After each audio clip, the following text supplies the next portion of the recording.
विनय नाम का एक व्यक्ति एक बीमा कंपनी में काम करते थे। उनकी कंपनी उनको एक जगह से दूसरी जगह ग्राहक से मिलने के लिए भेजती रहती है, जिसके कारण वो अपने घर एक ठिकाने पर नहीं रख सकते थे। इस बार उनको नेपाल के छोटे से पहाड़ी इलाके में जाना था, करीब 1 महीने के लिए। इसलिए बार बार उन्होंने अपनी पत्नी को भी साथ ले लिया। परिवार में सिर्फ वो और उनकी पत्नी ही रहती थी। विनय और उसकी पत्नी दोनों नेपाल के लिए निकल पड़े। वैसे भी ठंड का मौसम था और नेपाल में ऊपर से बहुत तेज बर्फ पड़ रही थी। वो लोग अपने घर पहुंच चुके थे। अपने घर तक पहुंचने के लिए उन्होंने बहुत संघर्ष करना पड़ा, क्योंकि घर छोटे से गांव में एक पहाड़ी इलाके में था, जिसकी वजह से दोनों बहुत थक चुके थे। रात के 12:30 बज चुके थे। जहां वो रह रहे थे वहां दूसरे घर एक दूसरे से बहुत दूर दूर थे। बाहर जोर से ठंडी हवा और बर्फ गिर रही थी। दोनों अपने रजाई में दुबक के आराम से सो रहे थे कि अचानक उनको लगा कि उनके दरवाजे पर किसी ने खटखटाया है। फिर उन्होंने सोचा कि क्या पता तेज हवा चलने की वजह से ऐसा हो रहा हो। उन्होंने उसको अनदेखा कर दिया।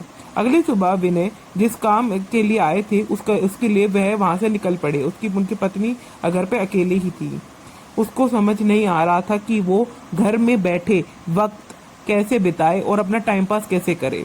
बाहर ठंड भी थी, हवा नहीं चल रही थी, इसीलिए उसने अपने स्वेटर पहना और बाहर निकलने की तैयारी हो गई। जैसे ही उसने अपना घर का गेट खोला, वैसे ही देखती है कि घर के पास बने एक खम्बे के पीछे एक छोटा सा बच्चा खड़ा है, जो उसके चुपके चुपके देख रहा है। विनय की पत्नी ने उसको अपनी ओर बुलाया, पर वो नहीं आया और वो वहां से भाग गया। अगले दिन भी कुछ ऐसा ही हुआ। वो लड़का उसको फिर से घूरे देखा जा रहा था। इस बार उसकी पत्नी ने उस बच्चे को पकड़ लिया और पूछा कि तुम यहाँ क्या कर रहे हो। उस बच्चे ने कुछ नहीं बोला और ना ही कुछ बताया।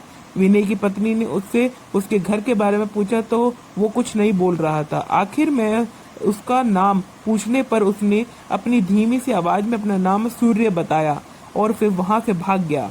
उसको उसका व्यवहार कुछ समझ नहीं आया। ये सिलसिला ऐसे ही चलता रहा। वो बच्चा रोज उसको खम्बे के पीछे से निहारता रहता था। उस दिन रविवार की रात थी। दोनों घर में अंगीठी के सामने आग ताप रहे थे, क्योंकि बाहर की हालत बहुत खराब थी। इतनी खराब कि कोई थोड़ी देर के लिए बाहर निकल जाए तो उसकी जान चली जाए। अचानक दरवाजे किसी ने खटखटाया। उन दोनों को फिर से लगा कि शायद हवा की वजह से कुछ ऐसा हो रहा हो। तभी फिर से किसी ने दरवाजे ने खटखटाया। इस बार खटखटाने की आवाज साफ आ रही थी। ये आवाज सुनकर दोनों डर गए, क्योंकि इतनी रात को वो भी जान ले लेने वाली ठंड में आखिर कौन हो सकता है। दोनों केवल एक दूसरे का मुंह देख रहे थे। अचानक दरवाजे के बाहर से धीरे धीरे रोने की आवाज आई। तभी विनय ने जोर से चिल्लाया और बोला, बाहर कौन है। ये आवाज किसी छोटे से बच्चे की थी। तभी विनय की पत्नी की आवाज आई, जानी पहचानी लगी। उसने कहा कि ये तो वही बच्चा है की आवाज है जो रोज घर से बाहर खड़ा रहता था। विनय की पत्नी ने कहा कि हमें उसे अंदर लाना चाहिए। वो भागते हुए अपने दरवाजे के पास जा रही थी कि अचानक उनके घर के फोन की घंटी बजी। फोन एक पड़ोस में रहने वाली औरत का था, जिससे आज ही विनय की पत्नी मिलकर घर आई थी। विनय की पत्नी ने फोन उठाया। वहां से उस औरत की आवाज आई, हेलो जी, मैं आपको बताना भूल गई थी कि अगर आपके घर के बाहर कोई भी दरवाजा खटखटाए तो उसको भूलकर भी मत खोलना।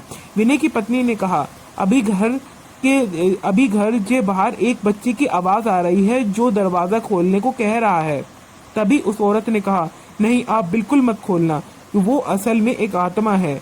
यहाँ जब जब तेज आंधी और ठंड पड़ती है, वो तब उस सबके घर के बाहर जाता है और दरवाजा खोलने को कहता है। वो ठंड का बहाना बनाता है और दरवाजा खुलवाने की कोशिश करता है। अगर कोई गलती से दरवाजा खोल देता है तो वो अगले दिन बर्फ में दबा हुआ मिलता है। ये सुनते ही जैसे उनके पैरों तले जमीन खिसक गई। वो सोचने लगी कि जो बाहर दरवाजा खटखटा रहा है वो असल में एक आत्मा है। उन्होंने दरवाजा नहीं खोला। अगले दिन वे दोनों भागकर पड़ोसी के पास गए और पूरे मामले के बारे में पूछा। उस औरत ने बताया कि इस गांव में एक परिवार रहता था। पहाड़ टूटने की वजह से उस परिवार का विनाश हो गया और वो बच्चा एक बच गया था।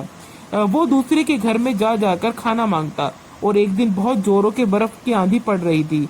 वो दूसरों के घर के बाहर दरवाजा खटखटाकर घर के अंदर आने को गुहार लगाता रहा, पर किसी ने भी उसकी गुहार नहीं सुनी और ठंड की वजह से उसकी मौत हो गई। आज भी कभी भी जोरों से बर्फ की आंधी चलती है तो उसकी आत्मा सबके घर के पास आती है और गुहार लगाती है, और जो जो खोल देता है वो उसको मारकर चली जाती है। लेकिन वो वहाँ 1 महीने जब तक रुके रहे, तब से 3-4 बार उनके साथ ऐसा ही हुआ। लेकिन विनय का काम खत्म हो जाने पर वे वहां से चले गए। पर विनय की पत्नी के दिमाग में एक रहस्य हमेशा बना रहा कि उस घटना के बाद जो बच्चा उसे रोज घर के बाहर दिखता था वो कभी नहीं दिखा। ये अगर आपको हमारी कहानी पसंद आई हो तो सब्सक्राइब और लाइक जरूर करना।